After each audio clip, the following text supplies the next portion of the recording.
It's the WTIM Morning Show. I'm Avery Cooper, your host. Your stream brought to you by Landmark of Taylorville. You always do better with Landmark. And People's Bank and Trust, where they put people first. You'll find those streams online on the TaylorvilleDailyNews.com Facebook or on YouTube at WTIM TV.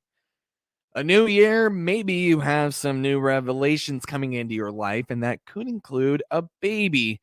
Social Security Public Affairs Specialist Jack Myers here to tell you some of the things you need to know from the Social Security point of view about having a child. Jack, what can you tell me about what parents, new or expecting parents, should do when they have a kid in the Department of Social Security? Yeah, Avery, obviously when parents are expecting and welcoming a baby into their family, it's an exciting time. And, one of the things that's probably not that high on the list of excitement is doing paperwork for a Social Security number for the new baby. But it is something that's important. And I have some good news here this morning. There's a very simple solution. This isn't new, so this isn't like a brand new thing or anything, but just a reminder or perhaps new information to somebody who's having their first child. When you have a baby in the hospital, you will at some point complete some paperwork for the child's birth certificate. So, they'll either give you a form to fill out or they'll ask you some questions, but basically you'll go through some information for the birth certificate. Now, when you do that, there will be a question where you'll be asked if you want to apply for the child's Social Security number.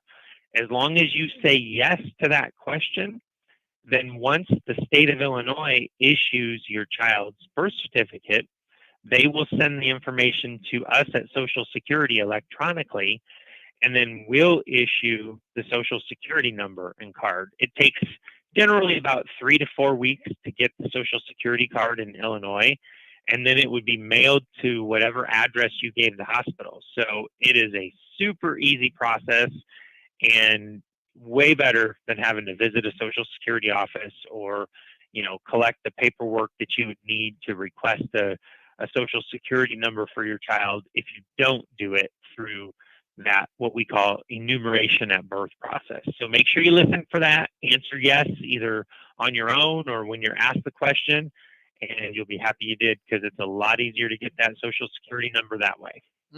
I see. Well, I can imagine there's a time where maybe it wasn't that easy.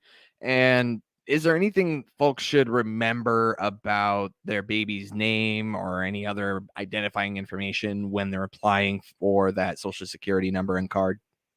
Avery, it's a pretty easy process. One of the things that you will be asked for when you do that application is to provide both parents' Social Security numbers. But you can still do the application even if you don't know both parents' Social Security numbers. So that's not going to be a deal breaker for you.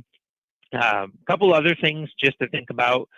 If you move in between the time that you have your child and get the Social Security card, as long as you've given the post office a forwarding order, they will forward the Social Security card. So you don't have to worry about that.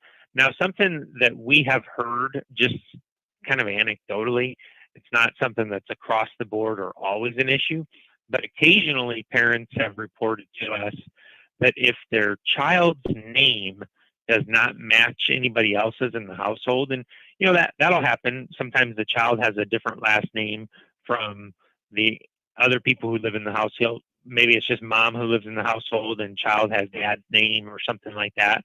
If that's the case, you might want to notify the post office or put the baby's name on your mailbox so that they deliver the card. Sometimes we're told if the name doesn't match anybody else in the household, they may not deliver the card. So just think about that. Again, it's not something that always happens, but just a little issue we've come across from time to time that could affect the delivery of the card. And, sometimes you might wonder, well, why would I need to worry about getting a Social Security number for my baby so early? Especially if you think back, many years ago, people didn't start to get their Social Security numbers until they started to go to work. But there are a lot of reasons these days where you're going to need a number right away. And a few of those would include if you want to claim your child as a dependent on your income tax return, if you want to open a bank account for them, if you want to buy savings bonds for them. A lot of times, if you need any kind of medical coverage, which you do, we always need some kind of medical coverage. So a lot of times you're going to need the social security number to put your baby on insurance, or if you're applying for any kind of government services. So, just make sure you do it. It's a lot easier to do it in the hospital than it will be later if you have to do it. You need more paperwork, more proofs if you're going to do it after you leave the hospital than you would if you do it right there in the hospital. Okay, I understand. Well, when you get that social security number, is there where should you keep that? On the baby? No, probably not on the baby. No, that's probably not the best place. The same can be said for anybody. You shouldn't really be carrying your social security number around with you. What I would recommend is just keep it someplace safe, whether that's at home or at a safe deposit box at a bank. A lot of times people will just put them someplace safe in their home, someplace where that you can remember. I always joke, don't hide it someplace so safe that even you can't find it later. But keep it someplace safe in the home is probably the best way to do it. There really isn't a good reason to carry it around with you on a day-to-day basis. So, you shouldn't carry your babies around with you. You shouldn't carry your own around with you. There's just too many reasons why you don't want to do that. You don't want to take a chance of losing your purse or wallet and then having those social security numbers in there and running the risk of becoming victims of identity theft. So, most of the time you don't need that number or that card anyway on a daily basis. So keep it safe and then grab it when you need it. And as an adult, what are some circumstances that you might need to grab that social security card out of that safe space and take it to, do official business? What are some circumstances where that applies? Yeah. Yeah, there are going to be a few. The first thing that I would offer is memorize the number. Memorize your number because you will be asked for the number more often than you will be asked to see the card. Some examples of when you might need to know the number but wouldn't necessarily need to show your card would be credit applications, health insurance, bank accounts, public assistance programs when you're applying for those sorts of things. So having the number in your head is a great first step.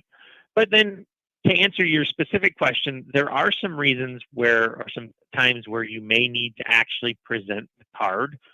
For example, if you're going to the DMV and you're going to apply for a real ID, you're going to need to show proof of your social security number. Now, there are a few different types of things you can use, but your social security card is certainly one of those things that you can use to prove that social security number. Another time where you might need to show your card would be if you're starting a new job. If it's your first day of work and you're going to a new job, you probably should take that social security card if you haven't already shown that to them. But I guess the point here, Avery, is those aren't the types of things that you typically do on a whim. You kind of know about that ahead of time. You know if that's going to be what you're doing that day. So that's when you could grab the card. But otherwise, keep it at home in that safe spot, and you're going to be glad you did if anything ever happens and you lose your purse or wallet or anything like that. Want to talk more about how Social Security is helping you, the listener at home, in a moment with public affairs specialist Jack Myers here on the WTIM Morning Show. Your stream brought to you by Landmark of Taylorville. You always do better with Landmark. And People's Bank and Trust. They put people first.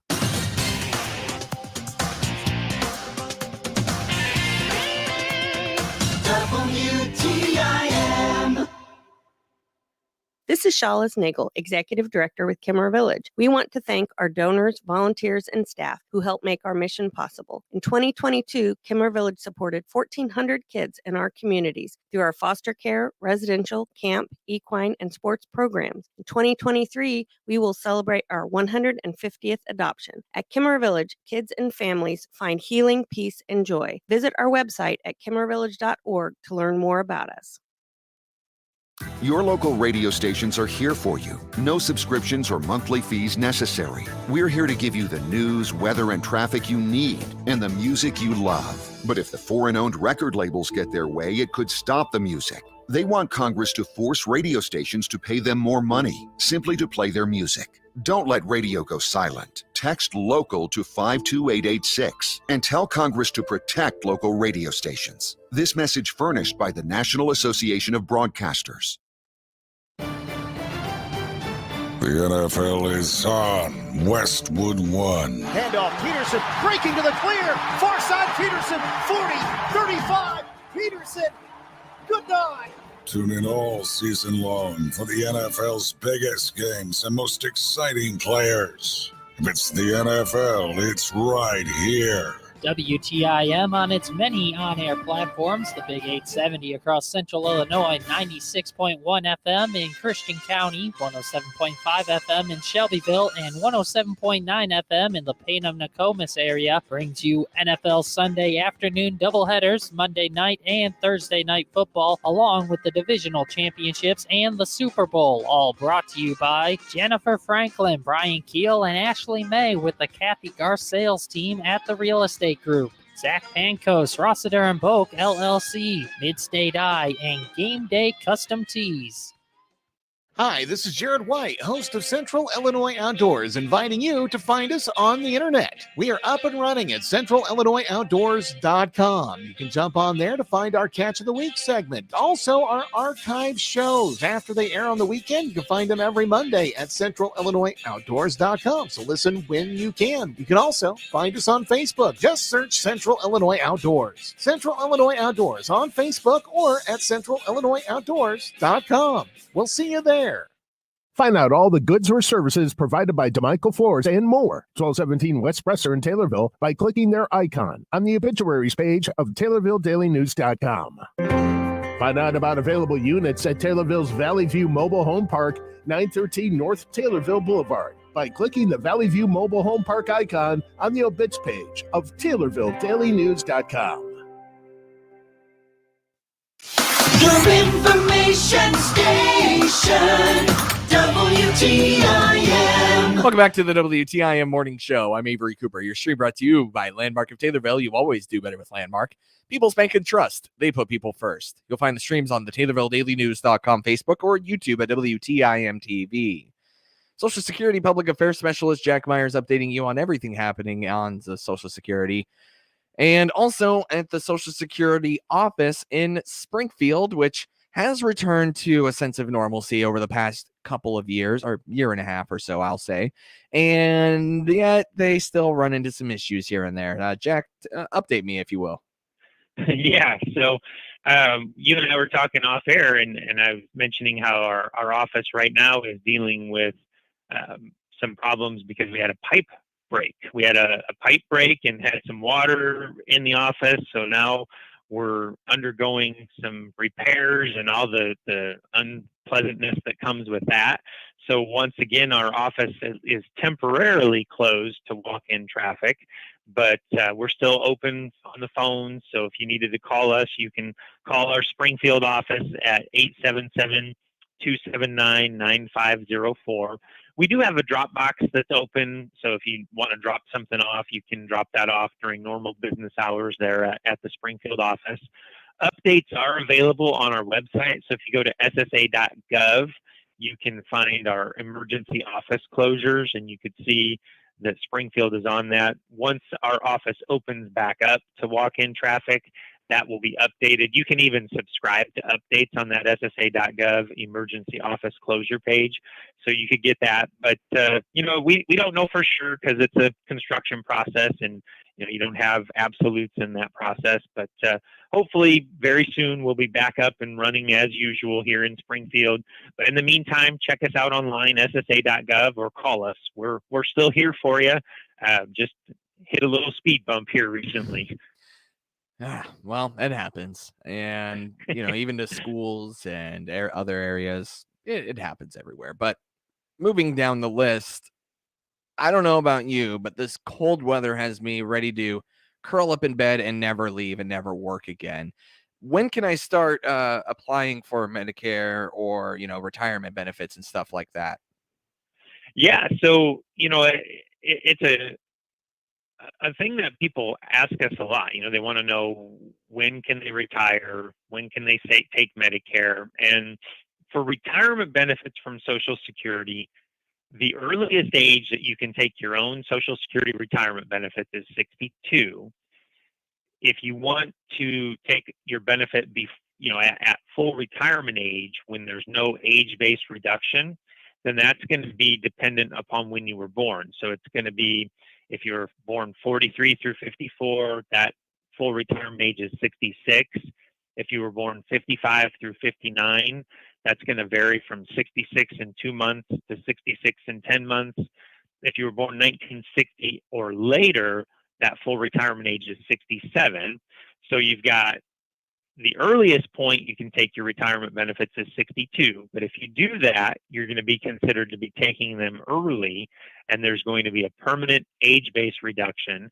Plus, there's a limit on how much you can work and earn. So you can't be working full-time and take your benefits from us at 62.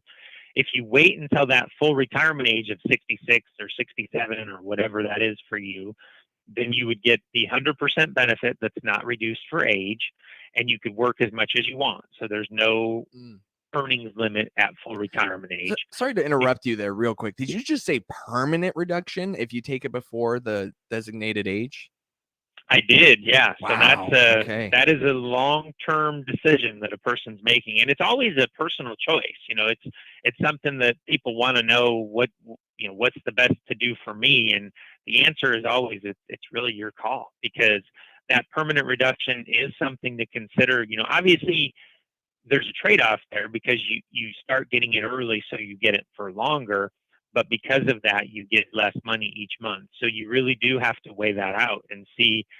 And you can go even a step further than that. If you wait beyond your full retirement age, your benefit will be increased through something we call delayed retirement credits, all the way up to age 70. So, really you can start anywhere from 62 to 60 to 70, but the longer you wait, the more you'll get up to age 70. And then the other thing to consider is the age at which you become eligible for Medicare, which is the health insurance that you get in retirement.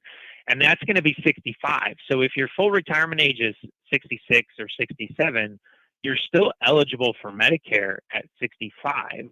And because there's that gap now between the Medicare age and the full retirement age, we're seeing more situations where people are choosing to wait till the full retirement age to collect their monthly benefit from Social Security, but wanting to get signed up for Medicare at 65 because maybe they've already left the workforce. And you can do that. So you can apply for Medicare at 65 and hold off on collecting your monthly Social Security benefits if you want to.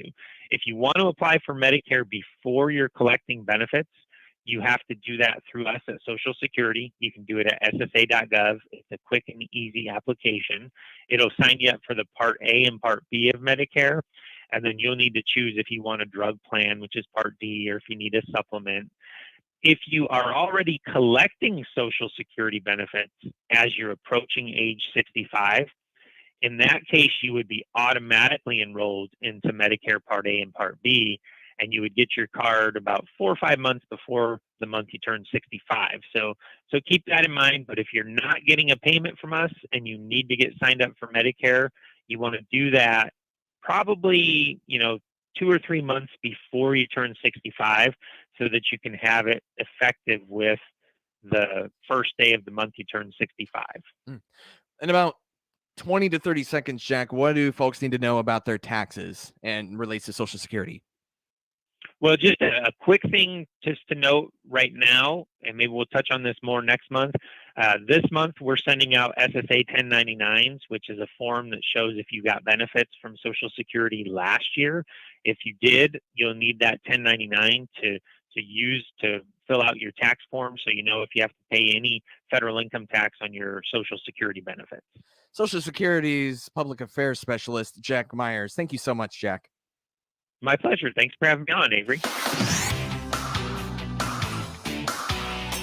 WTIM. The Big 870 WTIM Assumption Taylorville, 96.1 W241 CF Taylorville, 107.5 W298 CD Shelbyville, 107.